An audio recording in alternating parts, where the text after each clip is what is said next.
एक बार पुनः भैया बहन ध्यान दें। आज हम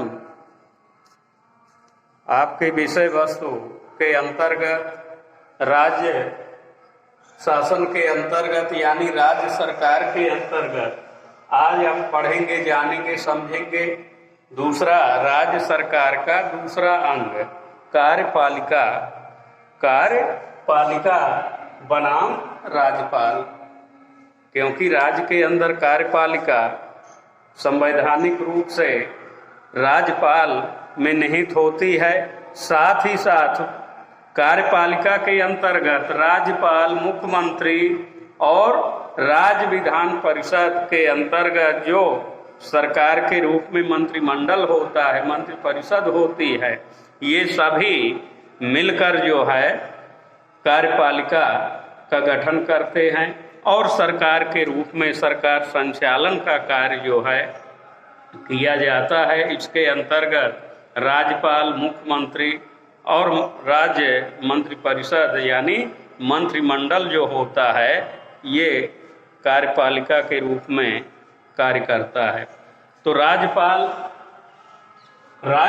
की नियुक्ति राष्ट्रपति के द्वारा होती है और राज्यपाल की नियुक्ति व्यवहार में यदि देखें तो राज्यपाल की नियुक्ति जो है संघीय मंत्रिपरिषद की सलाह पर यानी केंद्र सरकार की सलाह पर, सीधे समझें, राज्यपाल की नियुक्ति जो है राष्ट्रपति के द्वारा की जाती है।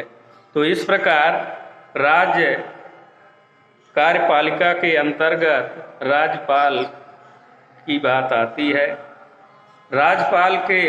राज्यपाल उच्च न्यायालय के मुख्य न्यायाधीश द्वारा पद की शपथ दिलाई जाती है। जो राज्य के मुख्य न्यायाधीश हैं, जिस राज्य के राज्य उच्च न्यायालय के मुख्य न्यायाधीश, वो राजपद को पद और गोपनीयता की शपथ दिलाते हैं। राज्यपाल की कुछ आवश्यक योग्यताएं हैं। वह भारत का नागरिक हो, उनकी आयु या उस उम्मीदवार राज्यपाल के रूप में उसकी आयु 35 या उससे अधिक 35 वर्ष या उससे अधिक होनी चाहिए। वह संघ या राज्य के यानी सरकार के किसी लाभ के पद पर ना हो, न ही वह संसद या विधानमंडल का सदस्य नहीं होना चाहिए। तो इस प्रकार की ये सामान्य योग्यताएं बतलाई गई हैं जो राज्यपाल पद के लिए अनिवार्य हैं। अब आगे देखें राज्यपाल की कार्य एवं शक्तियां। राज्यपाल की कार्य एवं शक्तियां। तो राज्यपाल जैसा कि राज्य का संवैधानिक मुखिया होता है, प्रमुख होता है, राज्यपाल की स्थिति लगभग केंद्र सरकार के राष्ट्रपति के भांति होती है। राज्यपाल की शक्तियां संबंधित कार्यपालिका संबंधी शक्तियां, राज्यपाल की नियुक्ति राष्ट्रपति के द्वारा की जाती है जैसा कि आपको बताया गया। कार्य के रूप में, उनकी शक्ति के रूप में जो संवैधानिक व्यवस्था है, तो राज्यपाल जो है राज्य के मुख्यमंत्री की नियुक्ति करता है। प्रांत की विधानसभा में बहुमत दल प्राप्त किसी भी नेता को वह मुख्यमंत्री नियुक्त करता है। मुख्यमंत्री की सलाह पर ही अन्य मंत्रियों के लिए भी राज्यपाल जो है कार्य करता है, उनकी भी मंत्री पद पर नियुक्ति की जाती है। साथ ही साथ लोक सेवा आयोग के अंदर भी उनका कार्य होता है। राज्य लोक सेवा आयोग के प्रमुख के रूप में उनको जाना जाता है। यह राज्य के अंदर प्रमुख पदों की नियुक्ति अधिकारियों की राज्यपाल के द्वारा की जाती है। विधायी शक्तियां यानी कानून व्यवस्था के अंदर देखें तो राज्यपाल विधानसभा का एक अनिवार्य अंग होता है। वह विधानसभा की बैठकें बुलाता है, आयोजित करता है और समय समय पर सरकार को दिशा निर्देश देने का कार्य भी करते हैं। मुख्यमंत्री की सलाह पर राज्य विधानसभा को राज्यपाल भंग भी कर सकता है। तो इस प्रकार से विधानसभा मंडलों के अंतर्गत जो भी विधेयक प्रस्तुत किए जाते हैं उसमें राज्यपाल की स्वीकृति और हस्ताक्षर होने आवश्यक होते हैं। विधेयकों को राज्यपाल ही सदन में पारित करते हैं और उनके उद्घोषण के बाद, उनके उद्बोधन के बाद कोई भी कार्यवाही प्रारंभ होती है। यदि अध्यादेश जारी करना, यदि यह स्थिति निश्चित हो जाए कि राज्य सरकार समय समय पर कोई भी बैठकें आयोजित नहीं कर रही है और 6 माह के भीतर यदि कोई भी बैठक नहीं हो पा रही और राज्य के लिए अनिवार्य कानून की आवश्यकता है, तो राज्यपाल बैठक आयोजित करके और कोई भी कानून विधि निर्माण की प्रक्रिया पूरी कर सकते हैं, अध्यादेश जारी कर सकते हैं और वह कानून की तरह मान्य होता है। वित्तीय शक्तियों के अंदर भी राज्य का बजट प्रत्येक वर्ष राज्यपाल के विधानसभा में उद्बोधन के बाद, प्रस्तुति के बाद ही स्वीकृत किया जाता है या बजट की कार्यवाही जो है विधानसभा में शुरू होती है। तो इस प्रकार राज्यपाल एक राज्य का अनुभवशील महत्वपूर्ण व्यक्ति होता है जो प्रशासनिक तौर पर संवैधानिक अधिकार रखता है।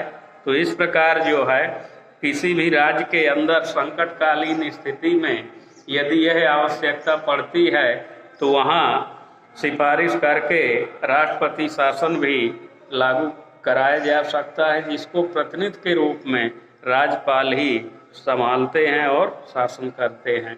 तो इस प्रकार से राज्य प्रशासन के अंतर्गत कार्यपालिका के रूप में राज्यपाल की ये महत्वपूर्ण भूमिका निश्चित की गई है संवैधानिक व्यवस्था के अनुसार और उसी के तहत राज्यपाल अपना सरकार संचालन में सहयोग करते हैं।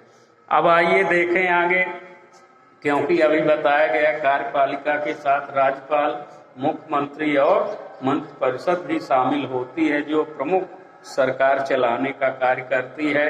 तो यहाँ मुख्यमंत्री को भी जानना समझना आवश्यक है, उनकी शक्तियों को जानना समझना आवश्यक है। राज्य मंत्रिमंडल के रूप में मुख्यमंत्री जो है महत्वपूर्ण संवैधानिक पद होता है। राज्य मंत्रिमंडल के प्रमुख को ही मुख्यमंत्री कहते हैं, चीफ मिनिस्टर कहा जाता है। मुख्यमंत्री राज्य की कार्यपालिका की शक्ति का वास्तविक प्रभाव मुख्यमंत्री का ही होता है।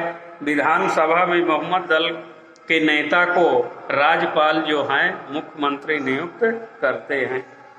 प्रमुख कार्य एवं शक्तियों में मुख्यमंत्री के अंतर्गत देखें मंत्रिमंडल का गठन।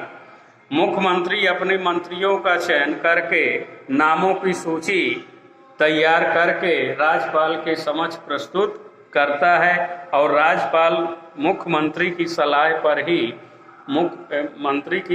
पर ही राज्य के अंदर मंत्रिमंडल के रूप में मंत्रियों की नियुक्ति जो है मुख्यमंत्री के द्वारा ही की जाती है और उसी अनुसार राज्यपाल जो हैं बाकी मंत्रियों को पद और गोपनीयता की शपथ दिलाते हैं।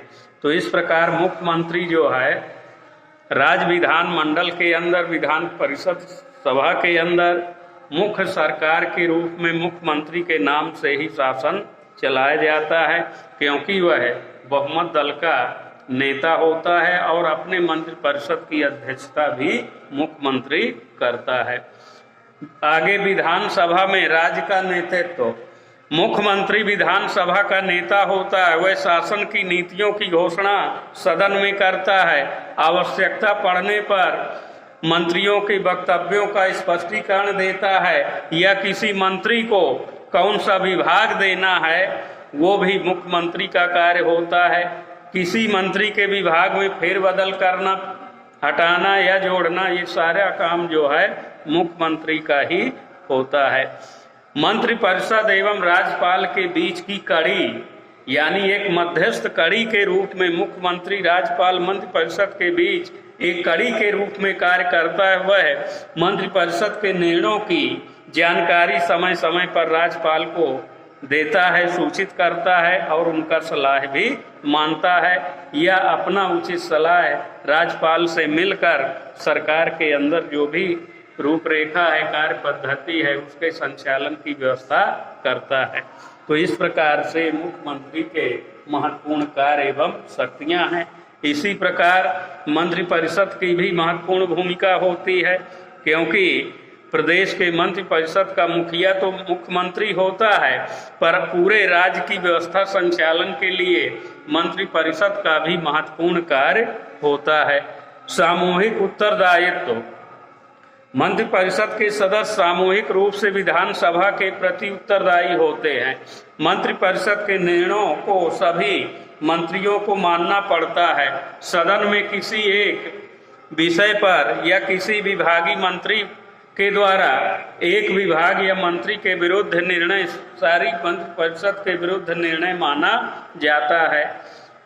इस प्रकार समस्त नीतियों का निर्धारण करने के लिए, राज्य के विकास के लिए, योजनाएं बनाने के लिए, किसी विभाग क्षेत्र के अंदर कार्य करने के लिए पूरी मंत्रिपरिषद जो है एकजुट होकर कार्य करती है।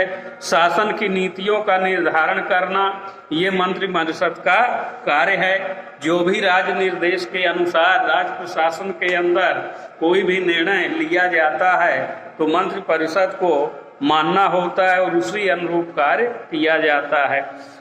विधायी कानूनी शक्ति के रूप में संसदीय शासन प्रणाली की भांति राज्य के अंदर राज्य मंत्रिपरिषद जो है विधायी क्षेत्र के अंदर अपना एक महत्वपूर्ण कार्य करती है, क्योंकि बहुमत की जरूरत होती है और विधानसभा के अंदर जो भी सदस्य हैं 2/3 बहुमत के साथ कोई भी राज्य के अंदर कोई भी विधेयक या कानून पारित कराने में मंत्रिपरिषद की भी महत्वपूर्ण भूमिका होती है। धन संबंधी वित्तीय कार्य के अंदर देखें तो राज्य के लिए वित्त का निर्धारण क्रियान्वयन मंत्रिपरिषद के द्वारा ही किया जाता है। इस तरह से स्पष्ट है कि राज्य की वास्तविक शक्ति राज्यपाल के हाथों में न होकर वास्तव में मुख्य रूप से मुख्यमंत्री के हाथों में होती है। राज्य का प्रमुख कार्यपालिका का जो मुखिया है, सरकार चलाने का जो मशीन है, मुख्यमंत्री ही अपने पास रखता है। राज्यपाल केवल समय समय पर दिशा निर्देश देने का कार्य करते हैं।